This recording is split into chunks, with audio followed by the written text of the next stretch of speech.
I'm in a New York state of mind. Hey.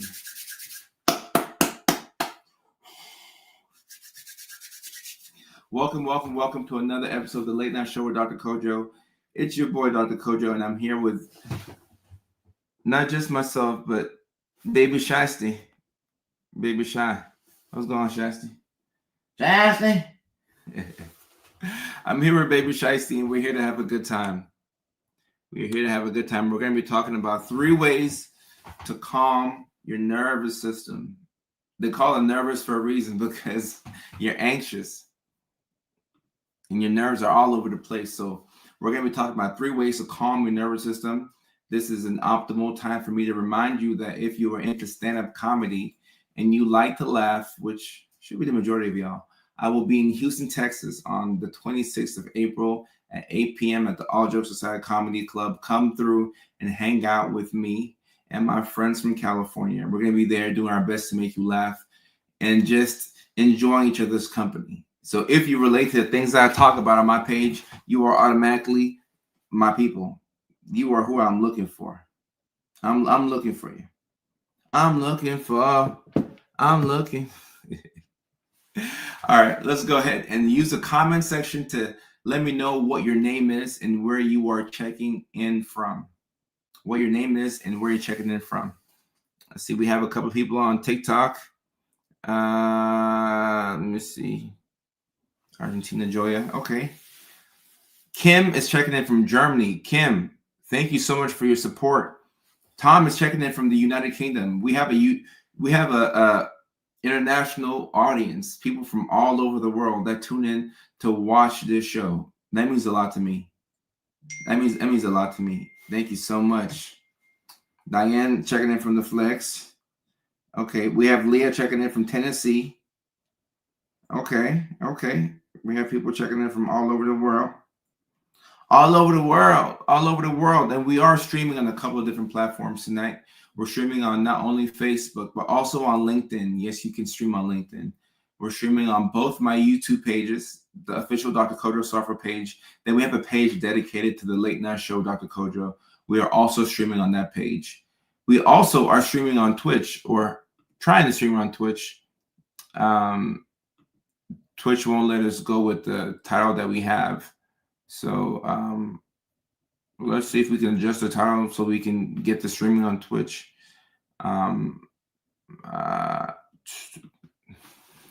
Calming the nervous system. Hopefully it will work. Let's see if it works. Let's see if it works on Twitch. Okay. Or no, still not working. It says the title is invalid on Twitch. Okay. I'm just gonna say we're live. We're live on Twitch. We'll just say that. Let's keep it simple. Let's keep it simple. And see if that works on Twitch. Okay, we're live on Twitch. Okay, yeah, it worked. All right, so cool.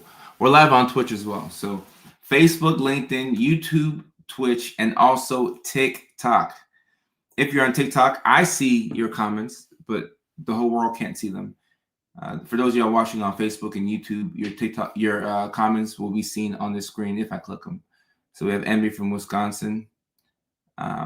Envy, I appreciate you.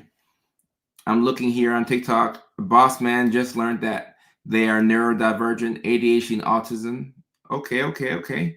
Sam is a psych intern at a psychiatric hospital who has autism and ADHD. Sam, thank you for your support. Hey girl, hey from the Philippines. So we have Germany, we have the United Kingdom, we have people from the Philippines, we have somebody from Uganda.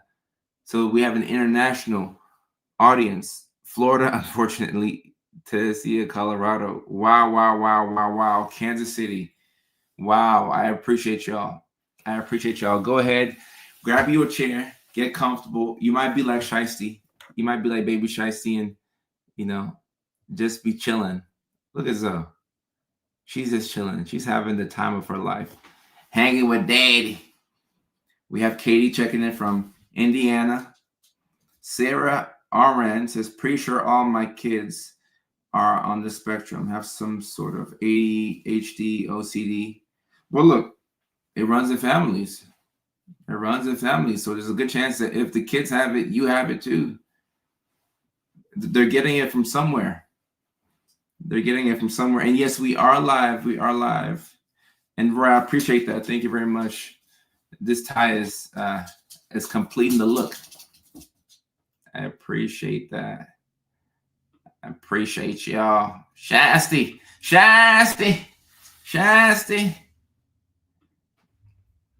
And Annette, good point. Annette says ways to calm my nervous system, watching your comedy in this live stream. And then I appreciate that. Thank you so much. Thank you so much. April the 26th, Houston, Texas, All Jokes Aside Comedy Club. Let's get that room full. I want my room to be full of neurodivergence and ADHD folk and autistics and bipolars and schizophrenics.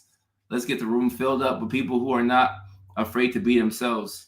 We don't have to pretend that we're normal over here. We don't do that. That's what you do when you go out into the world. You pretend as if you're normal, but you don't do that over here.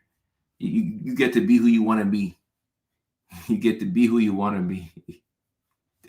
All right, so I got 3 ways to calm your nervous system. 3 ways to calm your nervous system. But before I get into that, Shasty, what's up? What's up, baby Shasty? Come here. Jump. If you want to eat this, scratch your belly, jump on me. Jump on me, Shasty. Jump on me. No, I'm not going to scratch your belly that way. Jump on me. You're the lucky dog that gets to jump on me. A lot of people would want to do that. Jump on me. All right, so let's talk about the person who could benefit from calming their nervous system. Let's talk about the characteristics of this person, all right?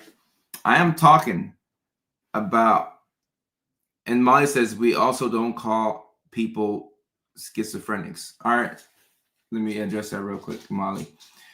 When I guess this is the interesting thing when it comes to comedy and nuance. So you don't call people autistics or bipolars or schizophrenics. But when you're trying to put it in a group and you're trying to use the same tense, that was my goal there, not to say it in a derogatory term. I think if you're not familiar with my platform, if you're new here, I can see how you would take that as an offensive thing. So I just want to say there was no offense taken there, and I'm part of the neurodivergence. I'm part of the community. So just keep that in mind. There's no offense. No harm meant when I say bipolars and schizophrenics. So just want to put that out there because you could be new here, so you may not know who I am. So if you walk into somebody's live stream and you hear that type of terminology, that type of language, I can see how you're like, hey, don't call them that. All right, let's get right back into it.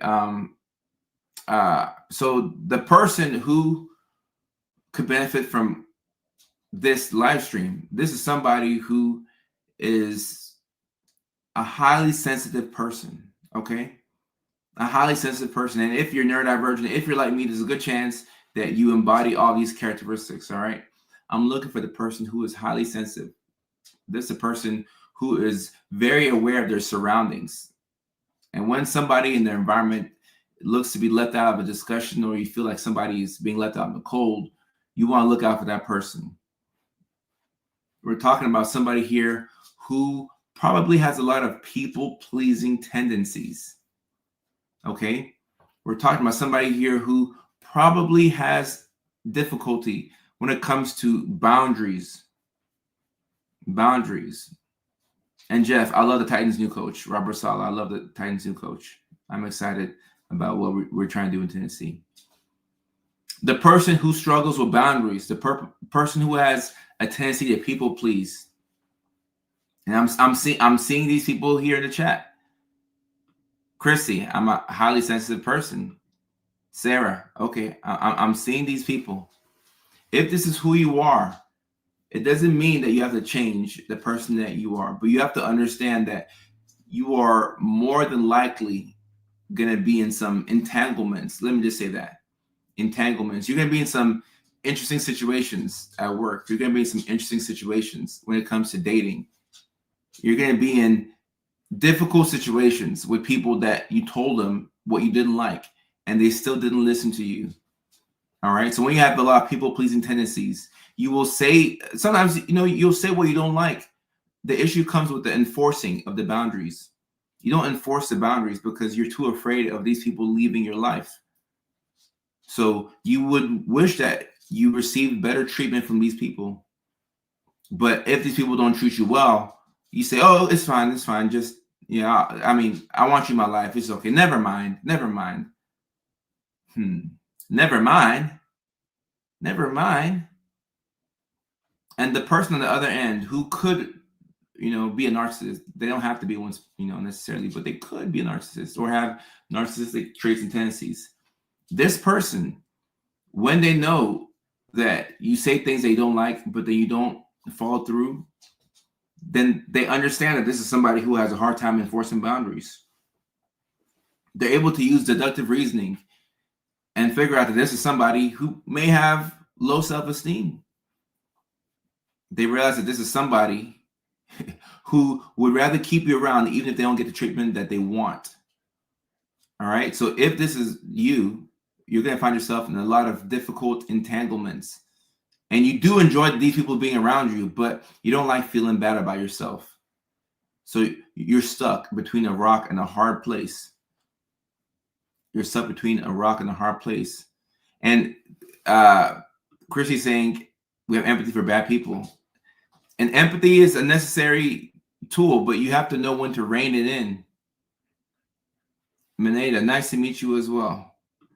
Allison, I'm so sensitive that the person can be completely quiet and my stomach will turn. And this is another characteristic. Allison, you probably embody what I was talking about. But don't worry, I'm going to teach you how to get back on the right track. But if you struggle with silence, and you would rather fill in the silence with something, it could be the wrong thing. You just don't like for it to be quiet. That's what I'm talking about.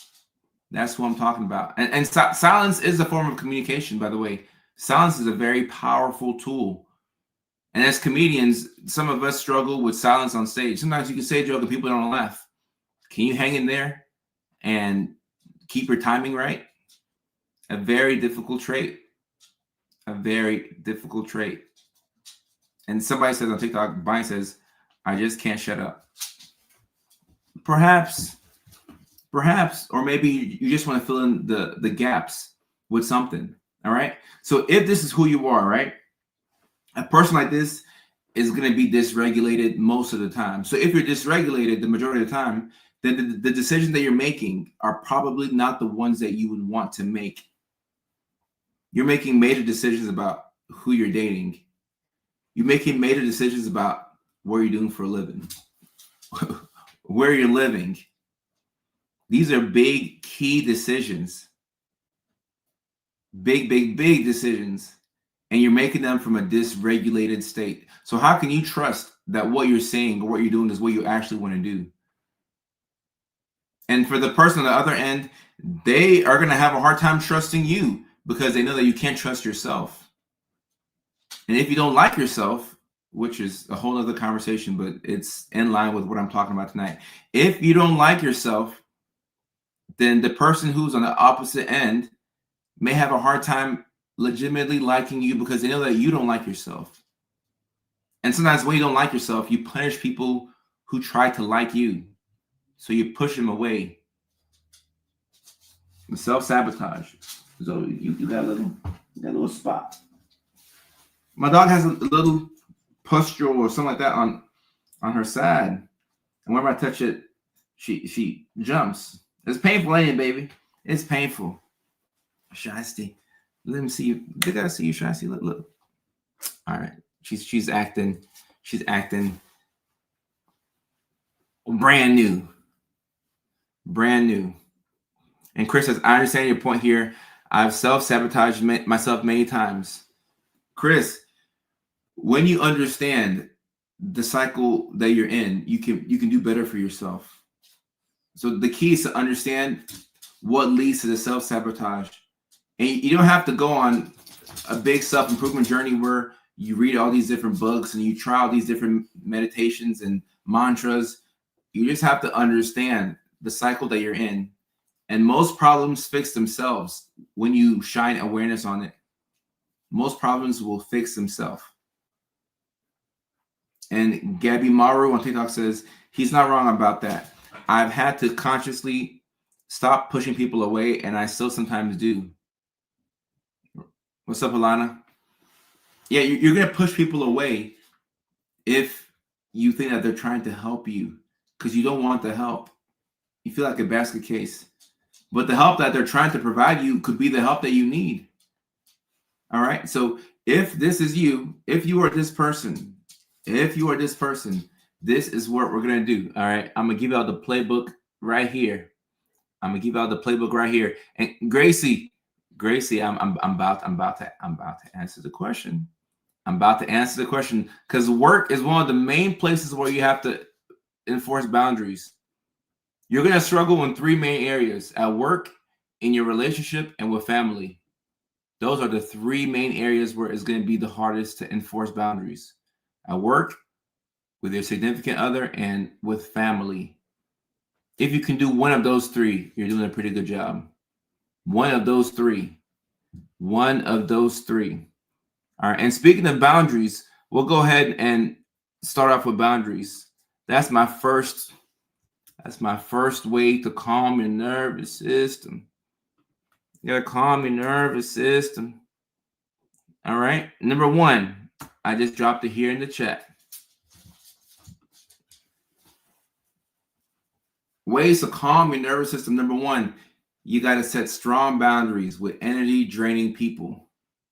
Set strong boundaries with energy draining people. Right now, there's somebody that when they text your phone and you see their name pop up, you start to roll your eyes. You get this visceral reaction within, and you're like, what do they want? They're an energy vampire. Sometimes people will text you to tell you about bad things that are happening, not to them, but to other people. It's one thing to tell me that you're going through a hard time and that you're really struggling because of X, Y, and Z. But how are you going to call my phone and tell me about some situations that's not related to me or you, something way out the way, and you're going to bring this bad news to me? And if you do it once, okay, cool. If you do it twice, all right. But if this is a pattern, every time I see your name on my phone, you're texting me about something that is not important. Yes, you are an energy vampire. And somebody says, that's my mom. So sometimes it's your mom. Sometimes it's your mom. A lot of times it's your mom. Sometimes it's your dad. And you want to communicate with these people, but the way that they communicate with you is by telling you about all the bad news happening in the world, all the bad news happening in the neighborhood. You're talking about things, but you're not really talking about anything. And super negative people. Someone on TikTok says super negative people. Yep. Super negative people. And Faith and Fancy on TikTok says cell phones make people feel like they have unlimited access to you. Oh my goodness. Oh, that one just hit me in my throat right there. Cell phones make people feel like they have unlimited access to you. Faith and Fancy on TikTok. Maybe after I'm done touring this year and I have some time, I plan to change my number. I do plan to change my number. And this could be a way to implement a boundary, but this is a Kodo thing. This is a Dr. Kodo thing, but I feel like too many people have access to me. And with a simple text message, you can text me and whatever you're feeling, you can put that on me. Oh my goodness. I don't want to know about all of that. Sometimes you have to change your number. Sometimes you have to block people. Because you can text me anything on your mind. And now it's on my phone. And we're on our phones 24/7. You got to be careful with who you give your number to. I've changed my... I'm not trying to change it 6 times, but I am gonna change my number at some point this year. I just changed my number. Right. Too much, right? Too much access and too much connection. We're not supposed to know this many people. I saw somebody make a video saying that we're not supposed to see this many fine women online, and I thought it was hilarious. It's too much of everything. No, we're not supposed to see this many attractive people. We're not supposed to see this much news and devastation, and it's just too much. It's too much. It's too much. Makes no sense. You have to set boundaries. You have to set boundaries. As I'm talking about boundaries, I just banned somebody and blocked them. This is somebody who has, been on my live streams multiple times, and they will create multiple different YouTube pages, and they'll come in, they'll leave some type of racist comment or some type of comment out the way. Okay. And you have to understand the characteristics of an energy vampire. An energy vampire, no, Chris, I blocked them, don't worry. An energy vampire is somebody who leaves those comments online, is somebody who is deeply unhappy with life as it is. You have to have empathy for these people. These people who leave negative comments online, there's no way that these people are in loving relationships. There's no way that these people are satisfied with their life. There is no way that these people are productive citizens who are paying the taxes and they're connecting with people. When you experience a lack of connection with people, you fall into two things: addiction or hating, or a combination of both. So these people will go back and they'll create a brand new account to come back to a live stream to say the same thing, because this is how they get attention. And maybe this doesn't happen to you. You might not be an influencer, so on and so forth. But like Yoga Teacher on TikTok says, they are suffering human beings. You have to have empathy for these people. They are legitimately suffering. Hurt people. I agree. These folks are hurting. They're hurting very badly. And you have to root for them to win. I mean, you don't have to. I like to root for them to win. But you got to root for them from a distance. Keep them far away from you. Keep them far away from you. And Jennifer, I would love to come to Kansas City. Last time I was in KC, I was with my mom, and we were at Jack Stack Barbecue. Food so good. Food so good. So good. But if you want to calm your nervous system, number one, you have to set boundaries with energy vampires. It can look like you changing your number. It can look like you blocking people. I block people all the time. I block folks all the time. There's a reason why they have a block button. You have to block people every now and then. Yeah, go Titans. And I am still playing my guitar. All right, you can have empathy for somebody, but block them at the same time. Because if you don't block them, what is going to happen is you're going to take on their emotional state. All right. And an energy vampire loves nothing more than to make you feel what they are feeling. So for an energy vampire, when you become frustrated after interacting with them, they become very happy because they have channeled their emotional state onto you. And if you are this highly sensitive person, this empath, and you care about people, and you really want everybody to win, and you're a caring soul, you're going to listen to what this person is saying. You will take on their whole state. You got to be very mindful. You got to be very mindful of these people. Be very mindful. So if you want to regulate your nervous system, keep in mind your state is dependent on a lot of different things, especially as neurodivergents. We're more sensitive to the sensory things, how loud something is, how bright something is, the vibe of the room. That really matters to us. So you have to be very protective of your energy. Be very protective of your energy. Preach. I'm preaching right now. And Stace on TikTok says, how do you know that it's an energy vampire? That's where I struggle. And that's where I say this right here. So Fresh Gaius is discernment. Discernment is key. So whenever you interact with somebody, on a consistent basis, and after you're done interacting with them, you feel worse about yourself, you pay attention to that. When you interact with somebody and after interacting with this person, you question yourself and you question things that you were sure about, that's an energy vampire.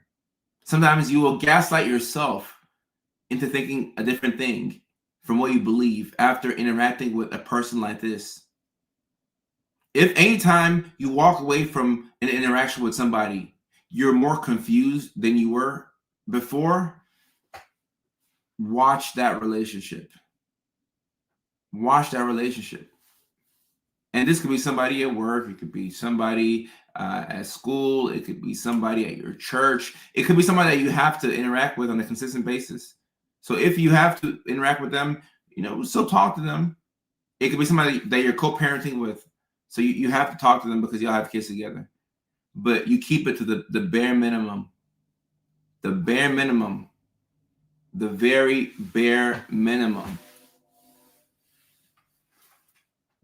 Nothing more. Nothing more. We have to talk about the kids. Okay, we talk about the kids, and then that's it. Don't ask me a follow-up question. And if they ask a follow-up question, you can say, I don't want to answer that, or I'm just here for this. I'm just here for this. I'm not here for anything else. And somebody saying, what if the vampire is a close family member? My whole family are emotional vampires. All right, so if it's family, you have an interesting decision to make. So sometimes your biggest ops are family, and that's very painful when that is the case, because family, who else would have your back like family? You would think that. But you can have a lot of envy, a lot of jealousy in family, a lot of backstabbing. You can have family members that are secretly rooting for you to fail, or when you were down bad, they were comfortable assisting you and helping you out. But then when things got better for you, and then you got a new job, and you got a means of transportation, you got you a car, you got into a new relationship, and you're happy now. I have housing, I have love, I have a new job. All of a sudden, they're not happy for you.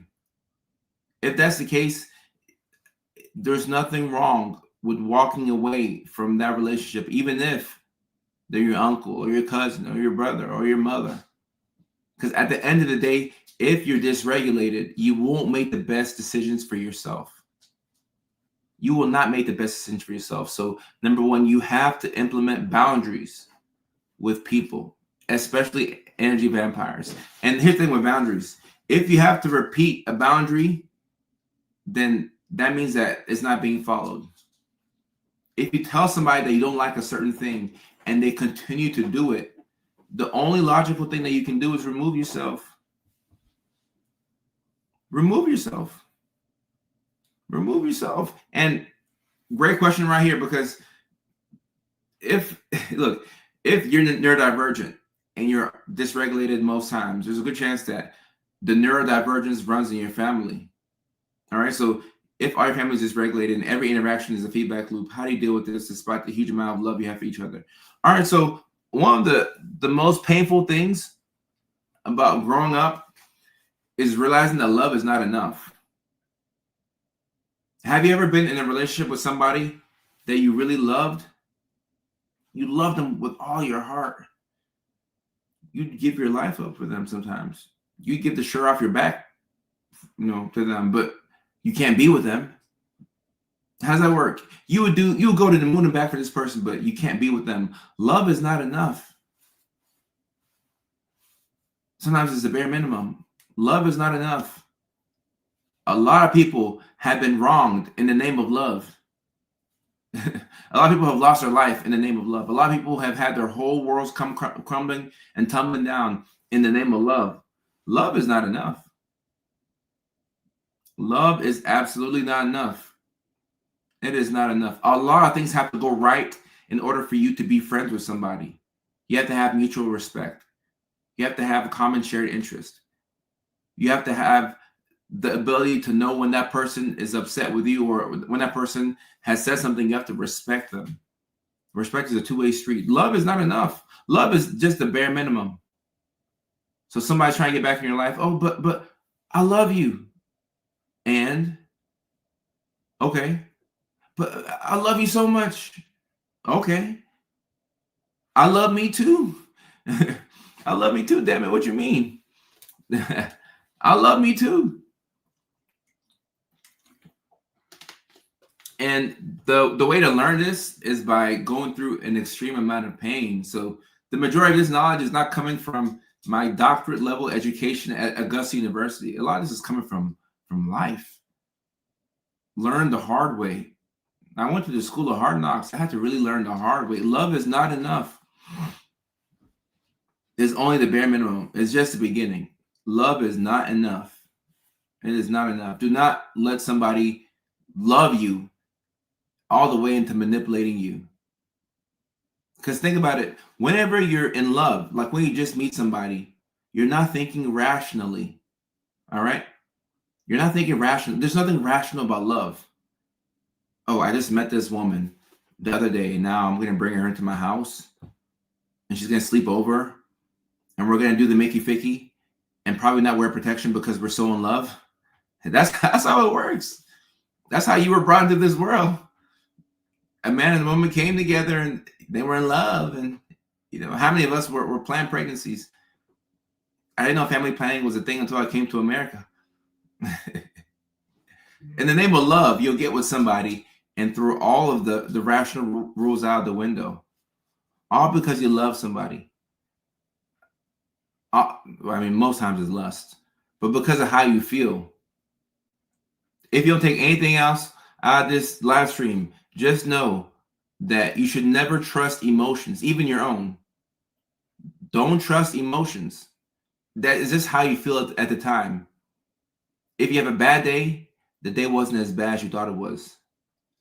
Could have been a bad day, but it's not as bad as you thought it was. If you have a good day, it's probably not as good as you thought it was. Just one moment was really good and you thought it was a great day, but you've had better days. You have to be very careful with your emotions. Be very careful with your emotions. And somebody on TikTok says, I nearly died because of love. Nearly again. Oh, yeah. Love can kill you. Love can kill you. And like Bunny's saying, a lot of times it's really lust / limerence. It's not even actually love. But love can kill you. Be careful.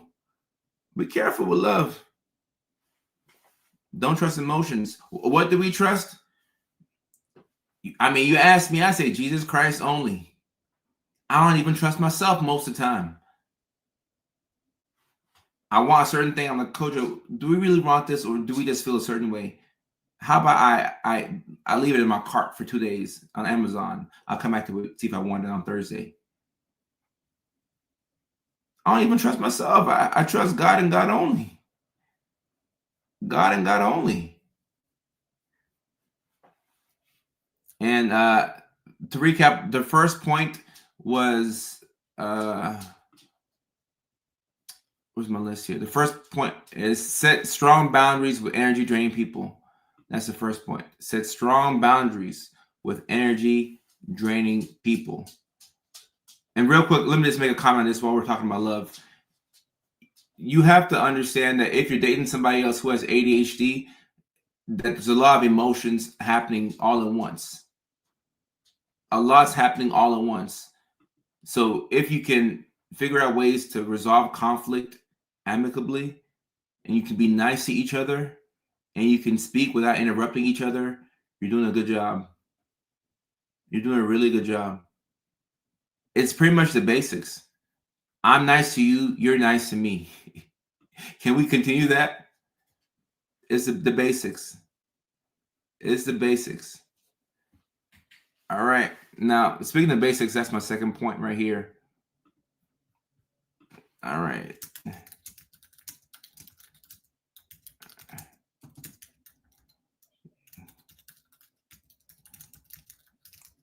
All right.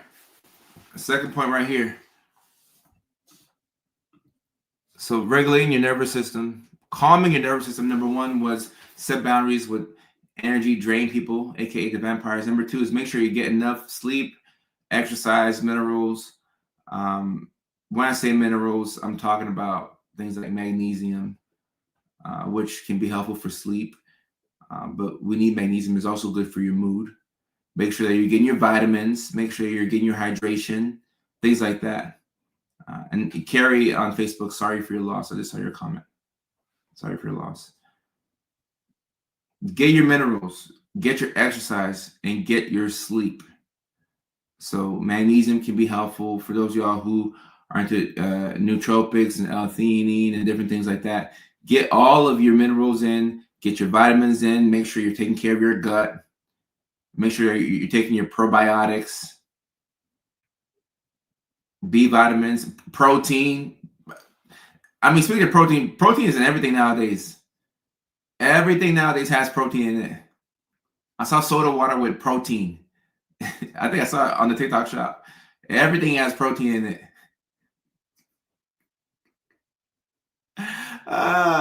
This is protein in the water. My goodness. Everything has protein in it. But somebody asking what supplements I recommend. I like to start off with things like magnesium, getting enough magnesium, especially at night. Like that's a priority. And also protein. Protein first thing in the morning, especially for those of y'all who have ADHD. Protein first thing in the morning. If you follow me on TikTok, you probably seen some of the TikTok shop ads I do for the Jocko protein powder. That's my favorite one because I like how it tastes. But don't go buy the one that I'm promoting. Buy the one that you like. The best kind of protein is the one that you enjoy, that you can continue taking. So that's the number one protein for you. And if you like protein by getting it through the chocolate bars that they have at the store, whatever you have to do. But you need your minerals. You got to be healthy. Sleep and exercise. Sleep and exercise. Exercise is nature's free antidepressant. We should not be skipping out on exercise. And I know that it's something that is a very unsexy answer.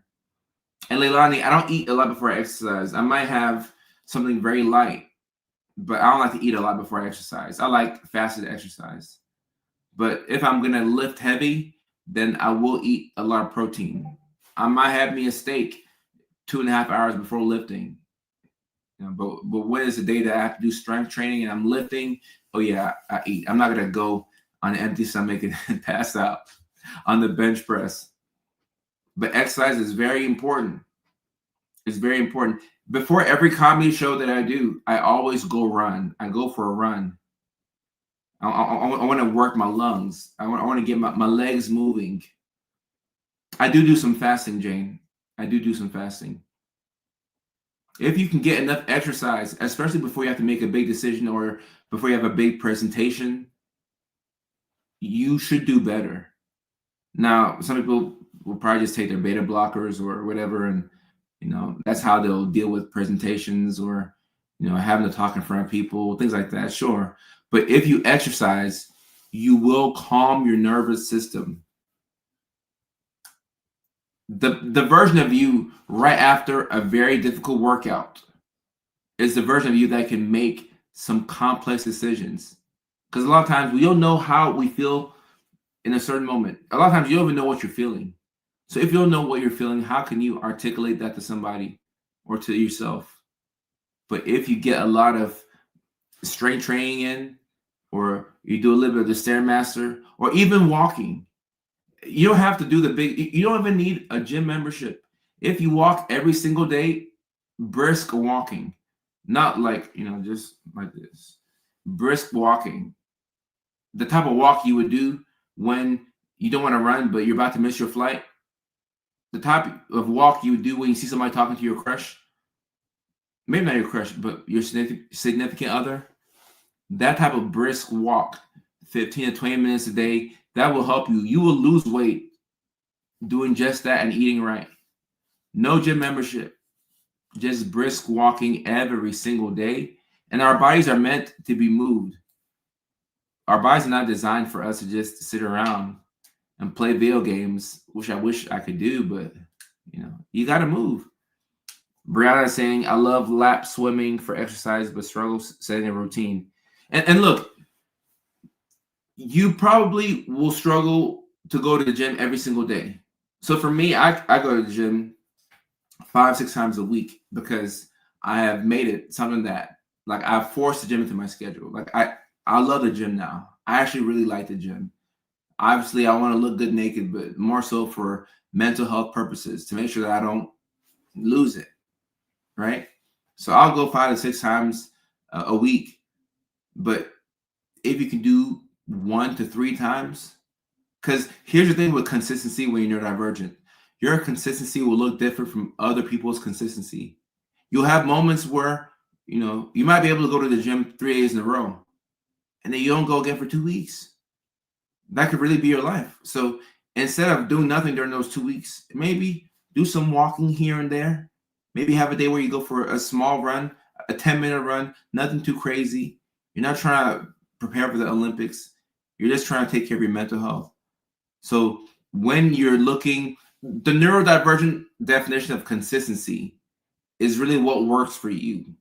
If you judge yourself off of neurotypical standards for consistency, you're going to be depressed because you're going to be questioning why you can't do something every single day. I don't know a single neurodivergent who does something every single day. You tell yourself that you will, but it's pretty hard to do it this 2 days in a row. So you have to find something that works for you. Maybe it's twice a week, but find something that works for you. Find something that works for you. And I like what Kai's saying. Doing it in the morning makes it, you feel so much more accomplished. I agree. My best days are the ones where I work out in the morning. First thing, I knock it out. I feel like a rock star. And now what I'm going to do is I plan to do my budget and write my finances when I get out of the gym. Because I hate doing it. Who likes looking at a budget? We want to just spend all the money that we have. We just want to live life. We want to have fun, but life doesn't work like that. So if I'm able to, get a nice workout in, I lift the heavy weights, I run, and I come back and I'm doing my finances, I'll make better decisions. They'll be less impulsive and they'll be more well thought out. Let me see. ADHD, I had to quit my job as a special education assistant because it was killing me. I don't know what to do anymore. A lot of jobs are not cut out for neurodivergent people.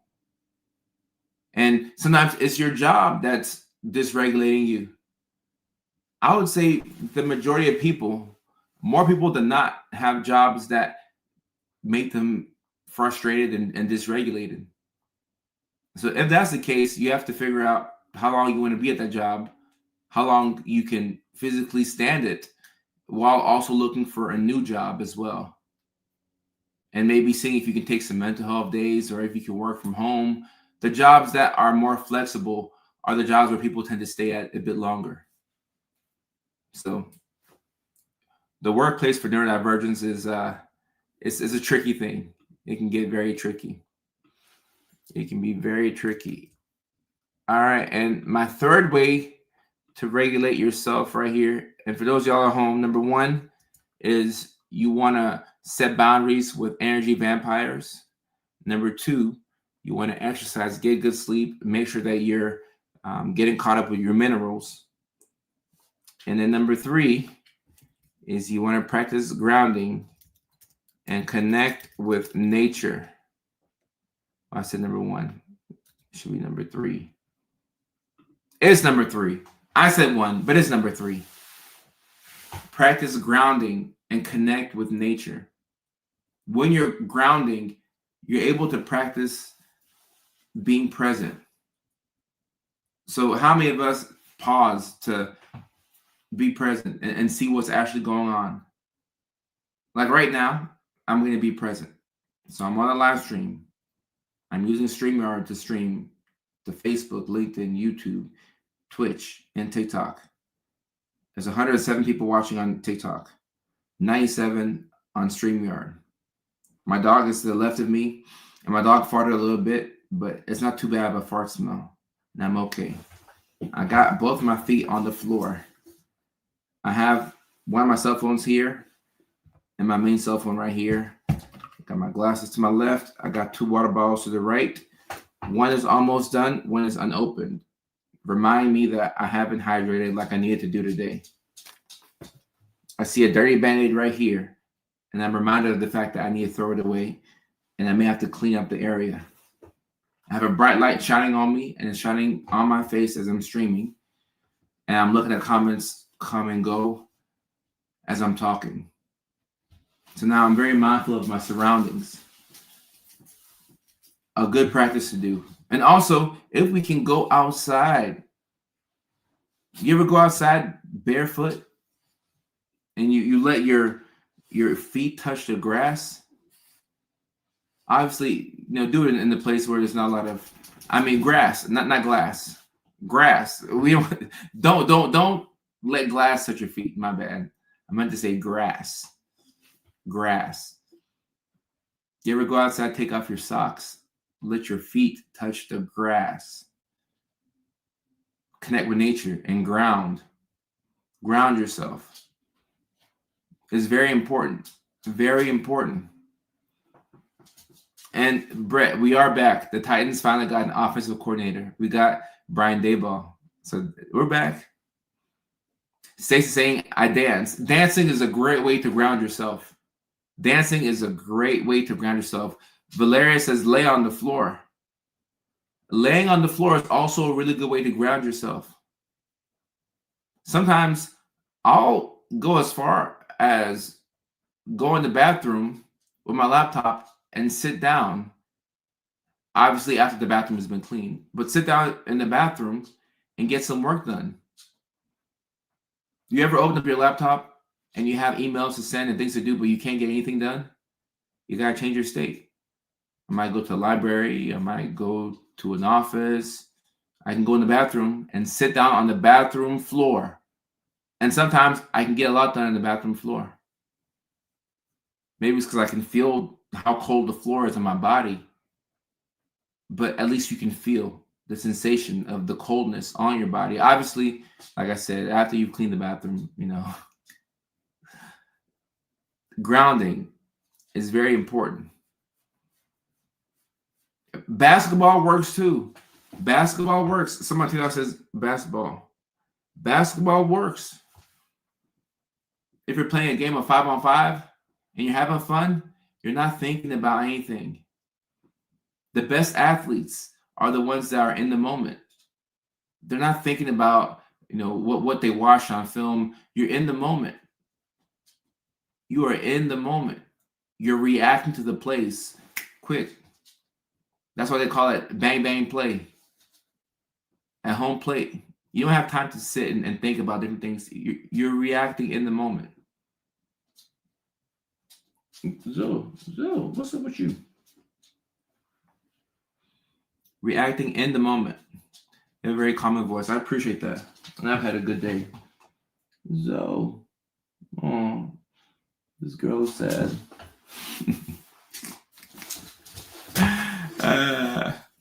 That was me all day today. Left my office, got work done in my truck at the beach. There you go. There you go. So, come on, they want to see you. Come on, come on. Jump. There you go. They want to see you. They want to see you. So, say, hey, show them your face. Show them your face. She's being shy. And when a dog has a little bump on him, what does that mean again? Does she need to go to the vet? Let me see. Don't try and bite me. Okay, I will not look for that bump again because she got a little aggressive right there. Okay. She may have to go to the vet and then they can take out the little, they can work with her. Hopefully they don't. I don't think it's a tick. It could be. It's like something that I can run my finger over and I feel like a bump. It feels like one of those bumps that has like a little pus in it. Someone says, yes, take her. Depends on the bump. If she's worked up, yes. Okay. You see the vet. All right. It could be I feel like it's a cyst. If it's a cyst, should she go to the vet? 'Cause, you go to the vet and they charge you $400 just to take a look at the dog. A harmless mole, a cyst, a skin tag. It's soft. It's soft. I need my veterinarians of social media to help me out. Probably nothing serious, but better safe than sorry. Yeah, that's what I'm thinking. And she is an Australian Shepherd. She is. She's 5. And maybe the groomer will pop it. I'm thinking it's parasites. Give her a parasite cleanse. That's your baby. Take the baby to the vet. If it's a fluid sac, they can't do much. But if it's infected, they can give her a shot. Okay. She also has some matted hair as well. So I think with the matted hair, it's time to go to the groomer. Zoe, say hey to them. Yeah, she has some really nice eyes. Oh yeah, the vet can take advantage of you, charge or anything, but they'll lance it. Yeah. I think it's best to take them to the vet and just let them lance it. Get her right. Get her right. Get her right. Rider. Yeah, she's an Aussie. She's an Aussie. Let me see. Renee, great question right here. How can I get regulated in front of others, like 50 plus people, without making it weird? I think one of the best things to do before talking to people, if you're nervous, is to say it. I learned this in acting class a couple of years ago, that if you tell people that you're nervous, then they can connect with you on a human level. What makes it weird is when you stand up in front of people and you're clearly nervous, but you're trying to play it cool. So because you're trying to play it cool, you become more nervous, and then people are trying to figure out what your next move is, and people are waiting for you to acknowledge the elephant in the room. For example, the show I did this past Saturday in Hollywood, the comic that went up three comics before me, there was a guy who before he told his jokes, he said, I just want y'all to know, guys, that I have a tremor. I have an essential tremor. So if you see me shaking my hands, it's because I have a tremor. It's not because I have a crush on you, or whatever he was saying, but he said, I have a tremor. So now he just addressed the elephant in the room. Because, you're going up to do stand-up for strangers. It's a scary thing. So naturally, your hands could shake. His hands are already shaking. So he's just letting you know, hey, I have an essential tremor, and it's not a big deal. It's just something I've had for a long time. And then, we're able to just all kind of relax. But if he's telling his jokes and he's trembling, he doesn't address it, then you can't focus on what he's trying to say because you're so caught up in the fact that he's kind of like, there's a tremor there.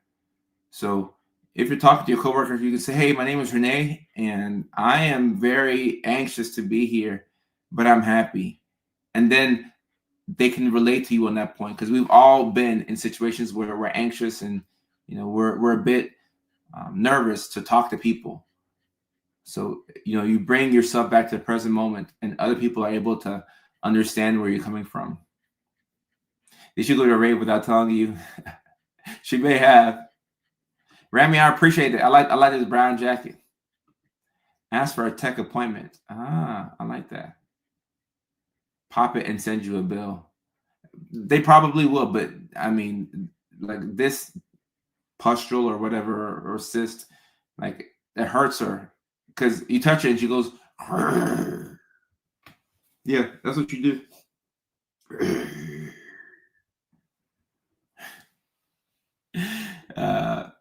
And yeah, making fun of yourself first helps. Yep.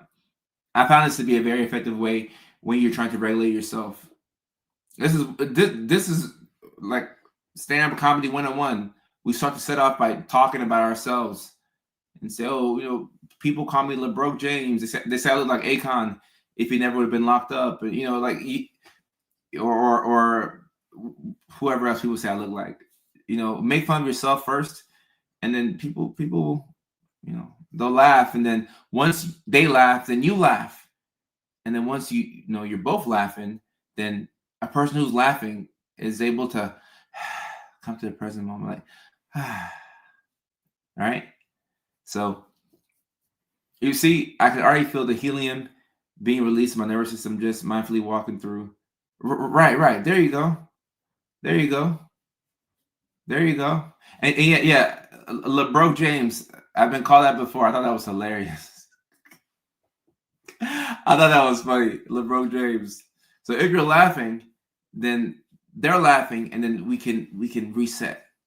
We can reset in a very natural way. Laughter is one of the most natural ways to reset. So that's that's something that we do as comedians at the beginning of the set. You know, you make a joke about yourself, especially if it's something that people see. You know, so yeah. Locked up, they won't let me. Locked up in the psych hospital, though. That's funny. That's funny. Yeah. So, let me see. I got to get on to my next thing right now, but we will be back tomorrow on the live stream, and it's me. It's me, ho? I do see a TikTok chat. I do see a TikTok chat. I just see the comments on the other platforms first. And Kai's custom design says it's easier to see me on YouTube than Facebook. Okay. Our YouTube following is getting bigger. We're getting bigger and bigger. We're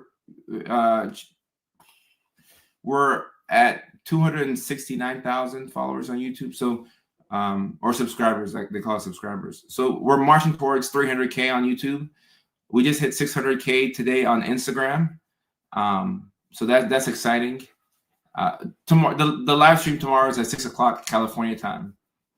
So that's 9:00 in New York City, 8:00 in Nashville, 7:00 in Phoenix, 6 in Seattle, Washington, 5:00 in Anchorage, Alaska, and 4:00 in Hawaii, Honolulu, Hawaii. So she looks like something's wrong with her mannerisms. No, she's just upset that I'm not playing with her. She wants me to scratch her belly nonstop, and then she wants me to go throw the ball. That's what she wants. And she's going to go hide the ball somewhere. Calgary, Alberta. I'm not sure which what time zone is Calgary in? I think they're on the West Coast because that's West Canada. I'm not too sure. And Talk Younger, I appreciate the concern. I got a lot of sleep last night, so I'm vibing. Yeah, she's awesome. She wants her attention. She wants her attention. Mountain time in Calgary. Okay. And Stace is in Australia. Stace, what part of Australia are you in? So Stace on TikTok is in Australia. It's a whole different day over there. Sarah says, I'm older, I refuse to get on YouTube. My wife is an avid YouTuber, though. I mean, some people, you know, have their platforms and they swear by it. That's why we stream on multiple platforms. And no, I haven't taken any magnesium today, but I need to. What did I take? I think I took Aglo PM to help me sleep last night. Melbourne, Australia. Melbourne. I've heard good things about Melbourne. I have a friend right now who is touring Australia doing stand-up comedy, and he's talking to me. He's talking to me, and he's trying to get me to come out to Australia. It's 2:15 p.m. on Thursday in Australia. Oh wow, y'all are almost a whole day ahead. My goodness. And in the UK, it's 2 a.m. Wow. Yeah, I'm gonna have to come out there to Australia. I may have to come out there and see who wants to laugh over there. Toss me the ball. I'm weak. Portland, Oregon in the house. Okay.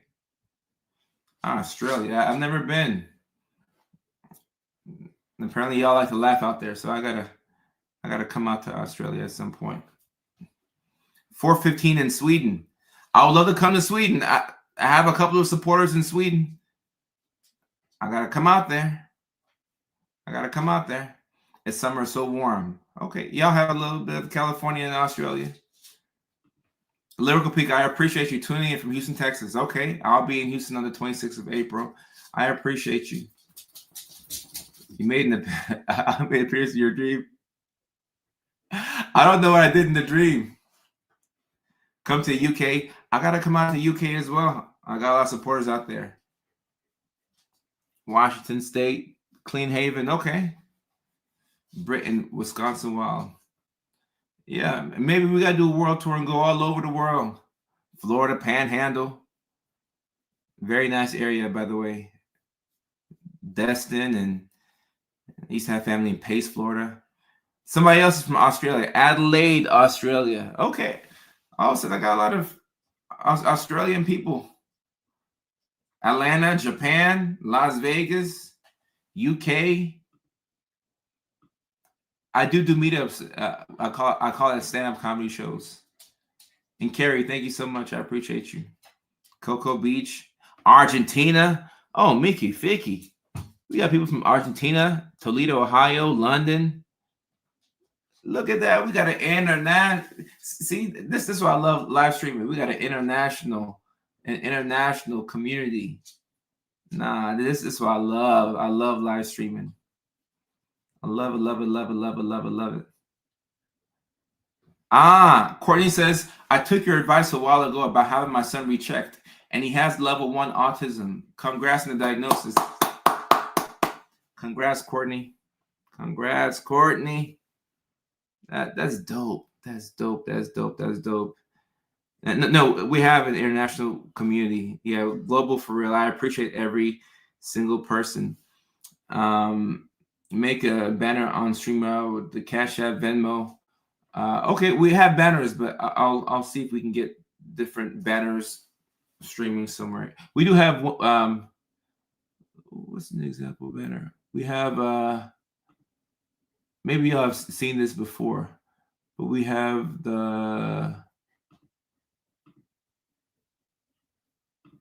this right here.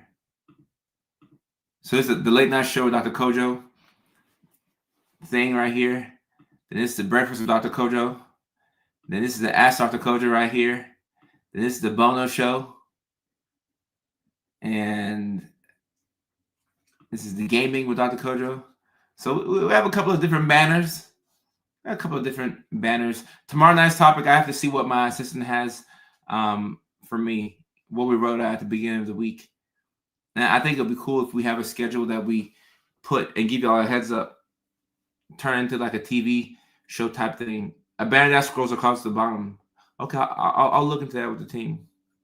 Let me answer this one last question, and then I'll get out of here. I gotta hop onto my team meeting.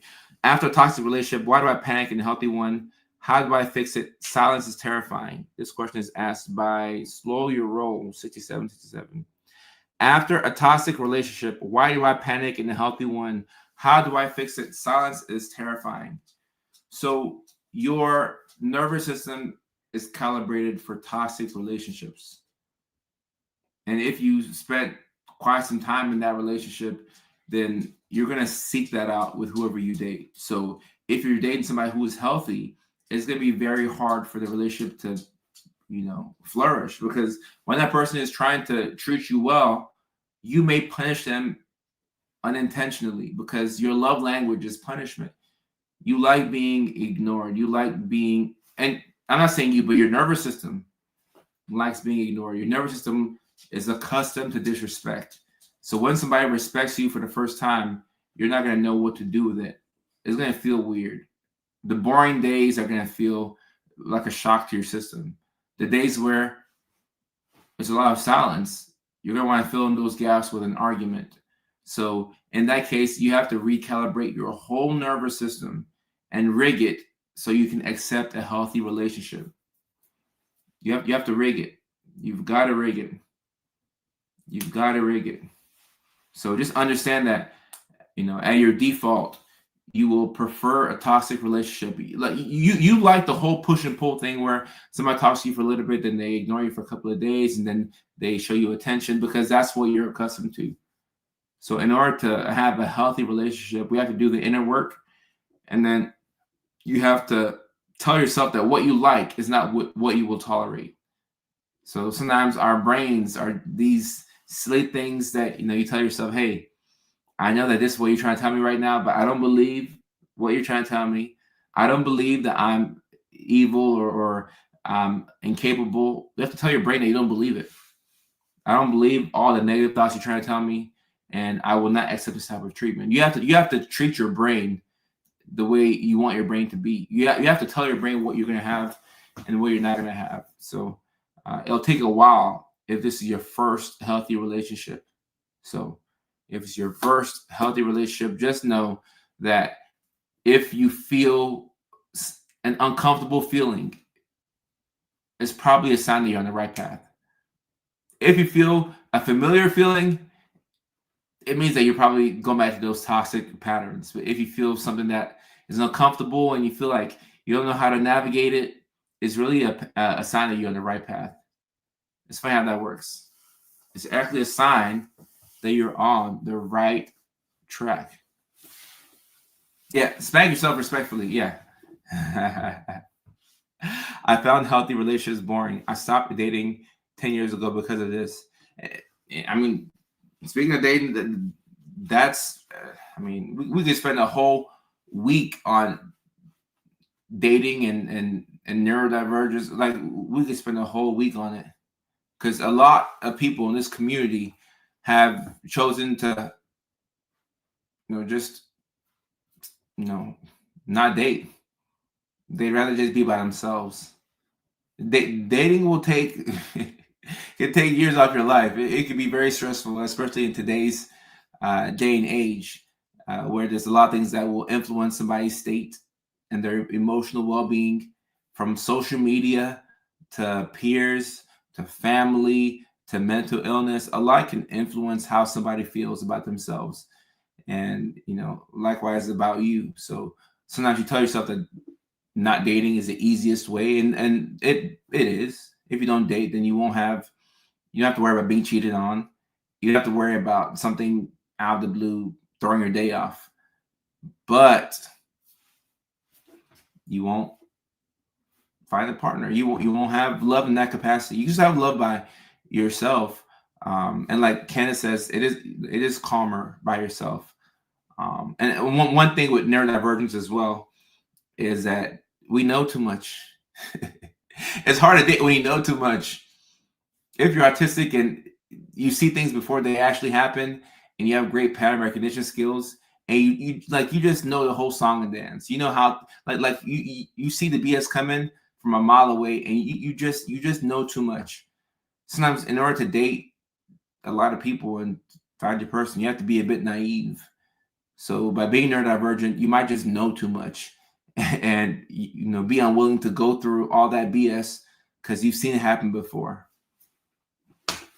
So, and like Evan is saying, I don't date because it's too complicated and exhausting. Complicated, exhausting, expensive. And Evan, I'm assuming that you date women. If that assumption is incorrect, I do apologize. But just from the heterosexual male perspective, it can get expensive. And I'm sure for women on the other end, regardless of who they're, attracted to, it can get, it's a lot. It's a lot. Psychic or autistic, both.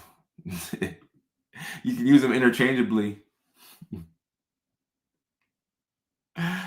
East Coast Poet, thank you for your attention on TikTok.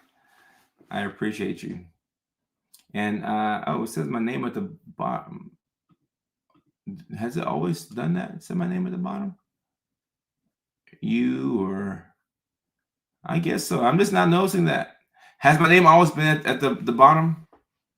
For those of you watching, has my name always been at the bottom left hand side? Let's see. Around the corners.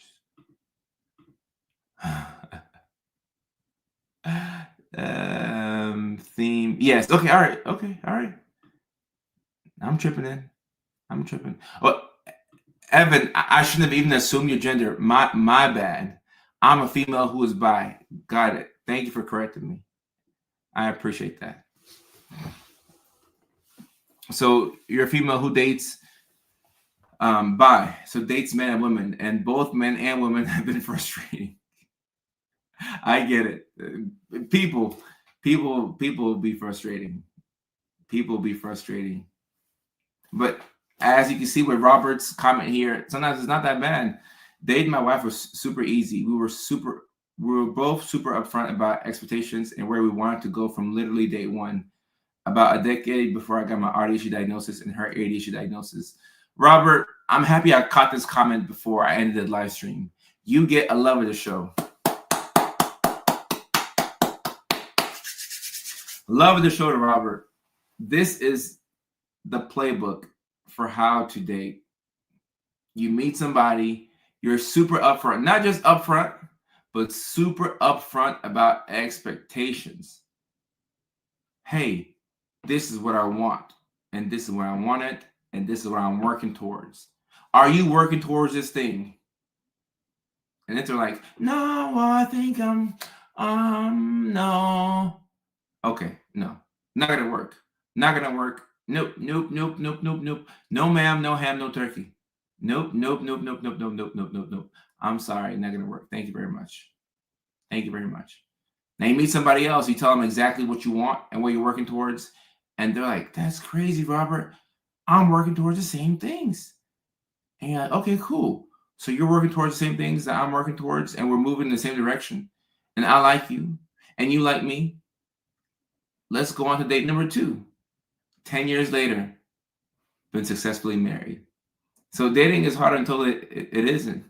And I think that if you're super upfront from the jump, you'll make life much easier for you. And obviously, behind all of this upfront and direct energy was a whole lot of neurodivergence. So it makes sense. It makes sense. It makes sense that you have the autism and ADHD, and she has the ADHD, because you're just so much more direct. And you're not wasting anybody's time. I get that dating can be. I have spent quite some money dating women in my day, but nothing feels worse than wasted time. You never get the time back. You never get the time back. So shout out to Robert right there. Shout out to Robert and his wife. Shout out. Oh yeah, we have new idioms every time.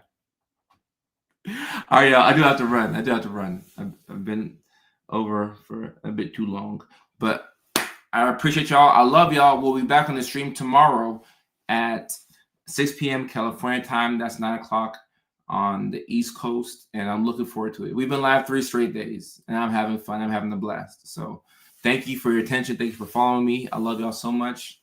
Until tomorrow, peace. I will see y'all then. Take care.